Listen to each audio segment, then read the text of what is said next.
Hey, look, it's Cassie. Hey, look, I don't know. Hello, Cassie. I'm getting you on tape, okay? Say hi, please. Okay, see ya. Wait, did you see Tori? He's supposed to be here at 7:30, and it's 8:19. He's an hour late. You don't even care, dude. See ya. Hai, saya Iqbal. Selamat datang di JB Story.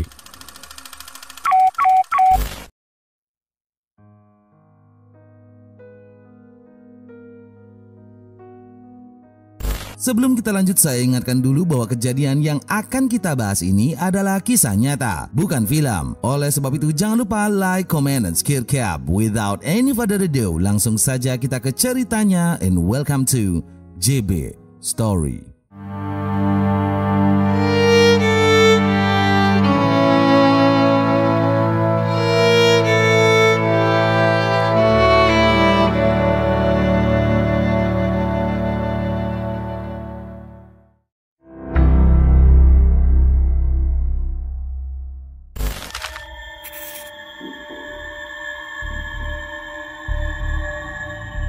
Brian Lee Draper lahir pada tanggal 21 Maret tahun 1990 di kota Sandy, Utah, Amerika Serikat. Tak lama berselang, ia dan keluarganya kemudian pindah ke kota Pocatello, Idaho. Saat menginjak usia 16 tahun, Brian bersekolah di salah satu SMA yang cukup ternama di kawasan itu. Ia dikenal sebagai remaja yang aktif dan mudah bersosialisasi dengan teman-teman sekelasnya. Salah satu teman dekatnya bernama Torrey Michael Adamczyk. Mereka sangat akrab dan duduk di bangku yang sama. Layaknya remaja pada umumnya, Brian dan Torrey kerap nongkrong bareng dengan teman-teman satu kelas. Suatu ketika di malam hari tanggal 22 September tahun 2006, Brian, Torrey, dan beberapa remaja lain berkumpul bersama di rumah seorang gadis bernama Casey Jo Stoddard. Rumah tersebut berada di kawasan Whispering Cliff Drive, Bannock County. Casey kemudian mengajak teman-temannya mengelilingi rumahnya, termasuk ke area ruang bawah tanah. Sang gadis lalu memberitahu mereka bahwa rumah itu sebenarnya bukan tempat tinggalnya, melainkan kediaman sang paman dan sang bibi yang bernama Allison dan Frank Contreras. Di hari itu, keluarga sang paman sedang pergi keluar kota, sehingga Casey ditugaskan untuk menjaga rumah tersebut dan menjaga hewan peliharaan yang ada di sana. Setelah puas mengitari setiap ruangan, Casey mengajak teman-temannya menonton film di ruang tamu. Akan tetapi, Brian dan Torrey tidak menyukai film tersebut dan berpamitan untuk menonton film lain di bioskop. Casey pun setuju dan mengantar mereka sampai ke tempat parkir. Beberapa jam kemudian, acara nonton di kediaman paman Casey telah selesai dan satu persatu temannya mulai meninggalkan tempat tersebut. Saat itu, yang tersisa hanyalah pacar sang gadis yang bernama Matt Beckham. Namun tak lama setelahnya terdapat serangkaian kejadian aneh di rumah tersebut, mulai dari pemadaman listrik hingga suara menyeramkan yang terdengar dari ruang bawah tanah. Anjing-anjing peliharaan juga menggonggong keras seolah menunjukkan bahwa ada sesuatu di dalam ruangan itu. Mereka pun menganggap bahwa peristiwa tersebut terasa sangat janggal karena tidak terjadi pemadaman listrik di rumah tetangga sekitar.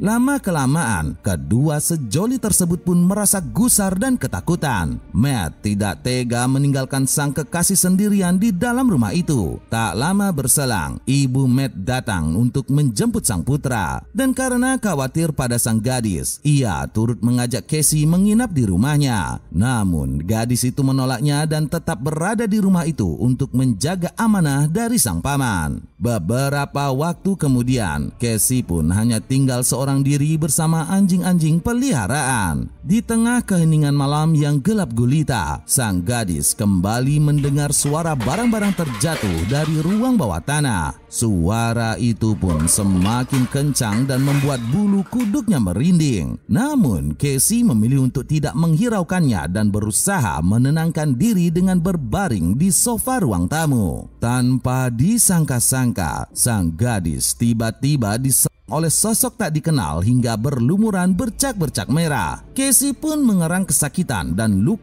di tubuhnya membuatnya tak sadarkan diri. Keesokan harinya, sang paman baru saja tiba di rumahnya dan mendapati sang keponakan tergeletak dengan wajah yang sudah pucat pasi. Pria itu lalu segera membawa Casey ke rumah sakit. Namun sayangnya, sang gadis tidak dapat ditolong dan telah meninggoy sejak beberapa jam sebelumnya.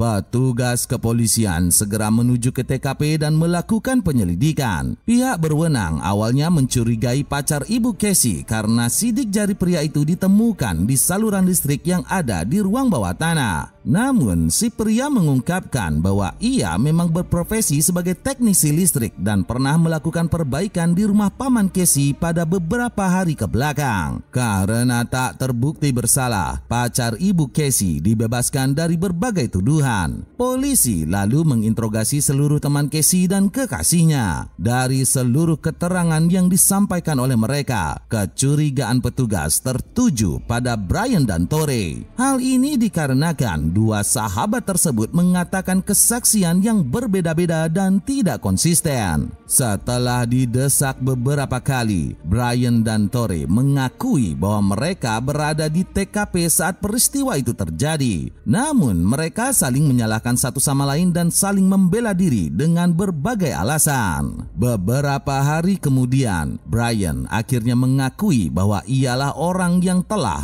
Casey menggunakan sajam. Sang pemuda juga mengungkapkan ia melakukan itu semua atas perintah Torrey. Bahkan mereka telah merencanakan tindak kejahatan ini sejak jauh-jauh hari sebelumnya. Tak hanya itu saja, kedua sahabat tersebut juga merekam detik-detik sebelum melakukan aksinya. Video rekaman ini kemudian disita oleh petugas dan dijadikan sebagai barang bukti. We're gonna make history. All you FBI agents watching this, you weren't quick enough. You weren't quick enough and you weren't smart enough.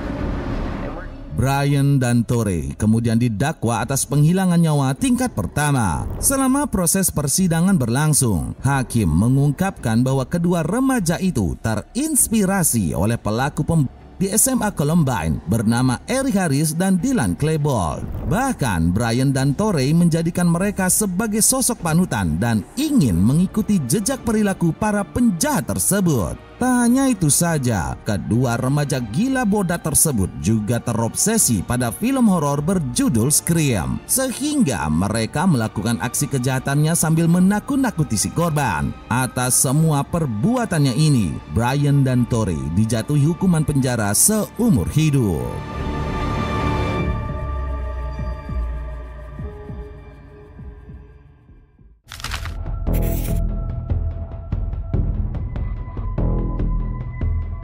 Pada tahun 2007 di kawasan Blumenau, kota Santa Catarina, Brazil, tinggal dua orang sahabat bernama Gabriel Kuhn berusia 12 tahun dan Daniel Petri berusia 16 tahun. Mereka awalnya berkenalan melalui game online bernama Tibia dan secara kebetulan dua sahabat tersebut tinggal di kota yang sama. Lambat laun mereka semakin akrab dan sering menghabiskan waktu bersama. Singkat cerita, di pagi hari yang cerah pada tanggal 23 Juli tahun 2007, Daniel berkunjung ke rumah Gabriel. Kala itu, kediaman Gabriel sangat sepi dan semua anggota keluarganya sedang beraktivitas di luar rumah. Mereka lalu bermain seperti biasa dan membicarakan mengenai game favoritnya. Beberapa jam kemudian, Daniel memutuskan untuk meninggalkan kediaman sang sahabat dan pergi sambil menutup pintu rumah itu. Tak berselang lama, kakak Gabriel baru saja pulang bekerja. Ketika membuka pintu, ia melihat pemandangan yang sangat-sangat mengerikan. Sang kakak melihat tubuh Gabriel dalam kondisi tidak utuh dan berlumuran bercak-bercak merah. Tubuh sang adik berada di ruang tamu sedangkan bagian kakinya ditemukan di lorong lantai menuju ke dapur. Sang kakak pun berteriak histeris dan berlari keluar rumah untuk meminta pertolongan kepada tetangga. Mereka kemudian berdatangan ke kediaman Gabriel dan menelpon 911 untuk melaporkan kejadian memilukan ini. Peristiwa tersebut juga membuat masyarakat terkejut sekaligus bergidik ngeri. Mereka juga merasa bahwa lingkungan tempat tinggalnya sudah tidak aman dari berbagai tindakan kriminal. Tak lama setelahnya, aparat kepolisian tiba di lokasi kejadian dan mengevakuasi tubuh Gabriel. Mereka juga melakukan penyelidikan mendalam untuk mencari tahu siapa yang tega melakukan kejahatan sekeji ini. Petugas lalu memeriksa riwayat chatting yang ada di game Tibia yang sering dimainkan oleh korban. Melalui hasil penelusuran itu, pihak berwenang menemukan sebuah pesan yang berisi pertengkaran dan hujatan kebencian dari seorang remaja yang tak lain tak bukan adalah Daniel Petri. Aparat kepolisian lalu menangkap pemuda tersebut dan menginterogasinya. Dari situlah terungkap bahwa kedua sahabat itu sedang mempunyai permasalahan yang cukup pelik. Korban ternyata pernah meminjam uang kepada Daniel sebesar 20.000 real Brasil atau setara dengan 60 juta rupiah untuk membeli mata uang virtual di game Tibia. Beberapa bulan kemudian, Daniel menagih hutang itu kepada Gabriel dan meminta sang sahabat agar mengembalikan uangnya secepat mungkin. Akan tetapi, Gabriel tidak memberikan jawaban apapun. Ia justru menghindar, menjauh dan memblokir Daniel dari akun pertemanannya. Daniel pun merasa geram pada sahabatnya tersebut. Tepat pukul 9:30 pagi, ia menelpon ibu Gabriel yang bernama Nova Trento. Dalam percakapan itu, remaja tersebut berpura-pura menanyakan tentang kabar sahabatnya. Nova lalu memberitahukan bahwa putranya dalam keadaan baik-baik saja dan sedang sendirian di dalam rumah. Setelah mendapatkan informasi tersebut, Daniel bergegas menuju ke kediaman Gabriel. Ia kemudian mengetuk pintu berkali-kali dan meminta sang sahabat untuk membiarkannya masuk. Namun, Gabriel mulai ragu dan takut bertemu dengan kawannya itu. Daniel kemudian berusaha membujuk sang sahabat dengan mengatakan bahwa kedatangannya bertujuan untuk menyelesaikan permasalahan mereka selama ini. Mendengar hal tersebut, Gabriel pun mulai tergerak hatinya dan membukakan pintu. Tak lama berselang, Daniel masuk ke dalam rumah dan mengunci pintu. Mereka kemudian terlibat adu mulut selama beberapa menit. Situasi saat itu menjadi semakin memanas dan adu fisik pun tidak dapat terhindarkan. Dua remaja tersebut kemudian saling adu kekuatan sampai titik penghabisan. Namun karena usia Gabriel yang lebih muda dari Daniel membuat fisik remaja itu tidak dapat menahan serangan dari sang sahabat. Tubuh dan tenaga yang dimiliki oleh Daniel tentunya jauh lebih kuat sehingga membuat Gabriel mengerang kesakitan. Di momen menegangkan tersebut, Gabriel lemas tak berdaya dan mengancam Daniel bahwa ia akan melaporkan kejadian ini kepada kedua orang tuanya. Ancaman itu pun membuat Daniel semakin naik pitam. Remaja tersebut lalu leher Gabriel menggunakan kabel video game sambil hingga tak sadarkan diri. Beberapa saat kemudian Daniel pun menduga bahwa sahabatnya itu telah meninggoy. Ia kemudian menyeret tubuh Gabriel dan menyembunyikannya di dalam loteng. Namun karena terasa berat, Daniel memisah-misahkan tubuh korban menggunakan sajam yang ada di dapur dan garasi. Bahkan mirisnya lagi, ia ternyata melakukan tindakan keji itu saat Gabriel masih hidup, sehingga korban mengerang kesakitan dan berteriak kencang. Daniel lalu mempercepat aksinya sambil korban dengan lebih keras. Bahkan setelah memastikan Gabriel benar-benar telah meninggoy, ia mengukir simbol-simbol game Tibia di dada sang sahabat. Sementara itu, hasil pemeriksaan menunjukkan bahwa terdapat banyak luka di lubang korban, sehingga polisi pun menyimpulkan Gabriel telah mengalami penyertaan seksual beberapa kali sebelum meregang nyawa. Semua tindakan gila yang dilakukan oleh Daniel tidak terlepas dari latar belakang keluarganya. Orang tua si pelaku awalnya enggan memberikan informasi apapun kepada polisi. Daniel ternyata menderita gangguan kejiwaan yang sangat berat. Ayah dan ibunya juga telah beberapa kali mencarikan perawatan medis untuk remaja tersebut. Akan tetapi, keadaan Daniel justru semakin bertambah parah. Setiap harinya, ia harus mengkonsumsi obat-obatan dari dokter agar tidak membahayakan orang lain. Namun, saat di hari kejadian, remaja tersebut lupa meminum obatnya sehingga membuatnya tidak terkontrol. Meski Daniel sudah mengakui perbuatannya, remaja itu hanya mendapat hukuman selama 3 tahun penjara. Hakim beralasan pelaku masih berusia remaja dan memerlukan pengobatan medis atas gangguan mental yang sedang dideritanya. Vonis itu terkesan sangat mengecewakan dan sangat tidak adil untuk korban. Daniel pun telah dibebaskan sejak tahun 2010 silam dan dapat menghirup udara bebas tanpa mendapat tuntutan apapun. Sampai saat ini, Daniel masih hidup dan telah berusia 34 tahun. Ia berstatus sebagai warga negara Amerika Serikat dan berkarir sebagai seorang pengacara.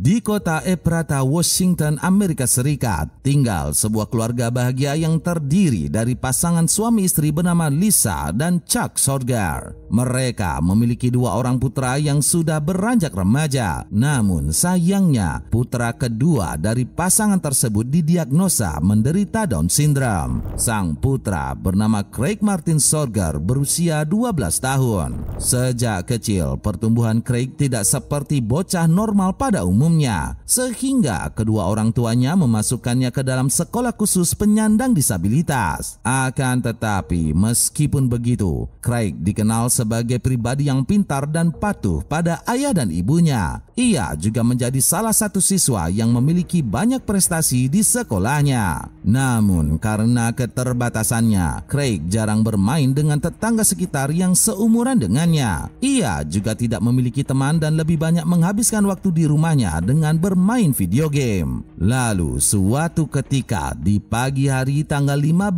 Februari tahun 2003, bel dan pintu rumah Craig tiba-tiba saja berbunyi. Lisa sang ibu kemudian bergegas untuk membukanya. Di luaran sana, ia melihat 2 remaja laki-laki bernama Evan Drake dan Jake Lee. Mereka kemudian menanyakan tentang Craig dan meminta izin kepada Lisa untuk mengajaknya bermain. Di momen itu, Lisa mulai merasa ragu dan curiga dengan 2 pemuda yang ada di depannya. Terlebih lagi, ia tidak pernah melihat Craig bermain bersama mereka, sehingga Lisa pun memutuskan untuk menolak dan mengatakan bahwa sang putra sedang beristirahat. Namun tak lama setelahnya, Craig tiba-tiba muncul di belakang sang ibu dan merengek agar diizinkan bermain bersama Evan dan Jake. Craig juga meyakinkan sang ibu bahwa 2 remaja tersebut sepantaran dengannya dan mereka bersekolah di tempat yang sama. Rumah Evan dan Jake juga tidak jauh dari kediaman Craig. Akan tetapi secara sekilas, 2 pemuda tersebut tidak nampak seperti remaja berkebutuhan khusus. Hanya saja Evan dan Jake memang memiliki perkembangan dan kecerdasan di bawah rata-rata, sehingga orang tuanya memasukkan mereka ke sekolah disabilitas. Dan karena tak ingin membuat sang buah hati bersedih, Lisa terpaksa mengizinkan putranya dan meminta Craig agar segera pulang saat menjelang sore. Beberapa jam kemudian, sinar mentari perlahan mulai meredup pertanda malam akan tiba. Namun, Craig belum juga pulang dan nampaknya ia masih asik bermain dengan kedua temannya. Sang ibu pun mulai merasa resah karena hingga pukul 8 malam, putranya belum juga kembali ke rumah.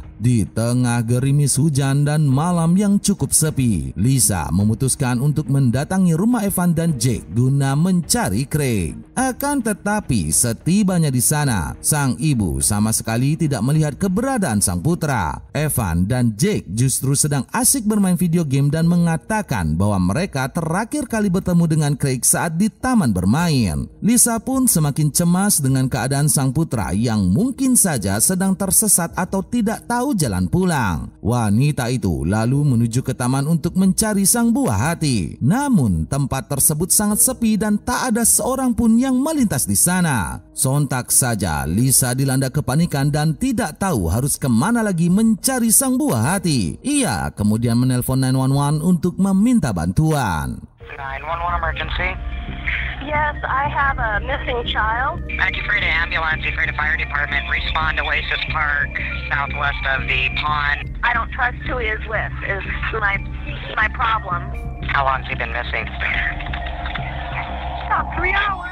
Keesokan harinya, polisi, Lisa, dan masyarakat sekitar beramai-ramai melakukan pencarian untuk menemukan Craig. Petugas juga mengerahkan anjing pelacak dan berbagai sumber daya lainnya. Beberapa jam kemudian, akhirnya mereka menemukan sesosok remaja laki-laki dalam kondisi terlungkup di dekat kolam yang tak jauh dari taman bermain. Setelah diamati lebih lanjut, sosok tersebut ternyata adalah benar-benar Craig. Pemuda tersebut sudah tidak bergerak dan tubuhnya berlumuran bercak-bercak merah. Berdasarkan pemeriksaan sementara, Craig diperkirakan telah meregang nyawa sejak sehari sebelumnya. Di momen itu, sang ibu berteriak histeris dan menangis sambil memanggil-manggil nama sang putra. Lisa kemudian menyalahkan Evan dan Jake atas kejadian ini serta menuduh mereka telah menyebabkan Craig meninggoy. Kedua pemuda tersebut lalu diamankan dan diinterogasi oleh polisi. Di hadapan petugas, Evan dan Jake kompak mengatakan bahwa saat itu mereka dan Craig memanjat salah satu pohon yang ada di taman. Namun sayangnya, Craig tiba-tiba terjatuh hingga membuat kepalanya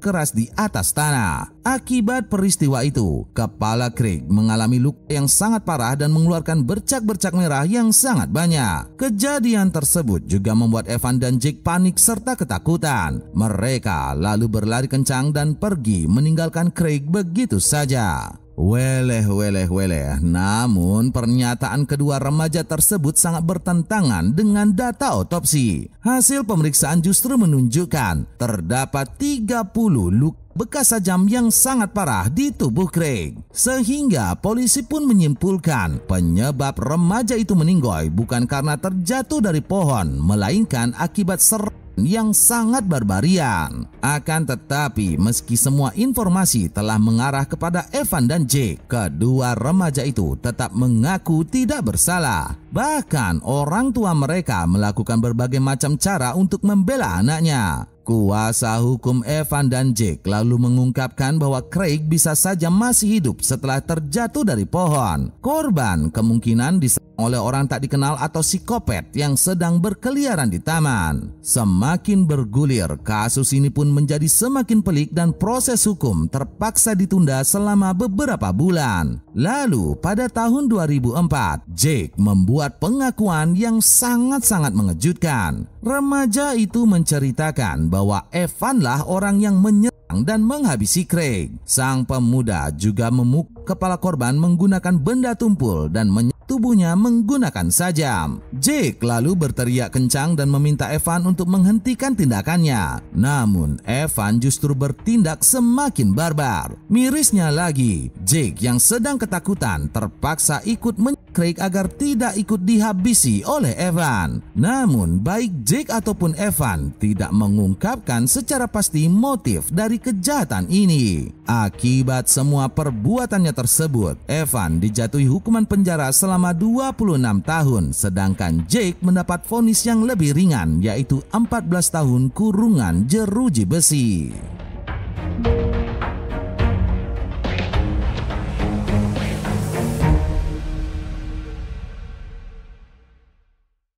Dari ketiga kasus ini, mana kejadian yang paling memilukan menurut kalian? Tulis di kolom komentar. Dari kasus ini kita bisa belajar, kejahatan bisa dilakukan oleh siapa saja, termasuk orang terdekat yang terlihat polos dan tidak berdosa. Oleh sebab itulah, tak bosan-bosannya kami mengingatkan, tetaplah menjadi orang yang baik, tetap waspada, patuhi orang tua, dan jangan lupa skir cap. Saya Iqbal, sampai jumpa di video berikutnya. Bye.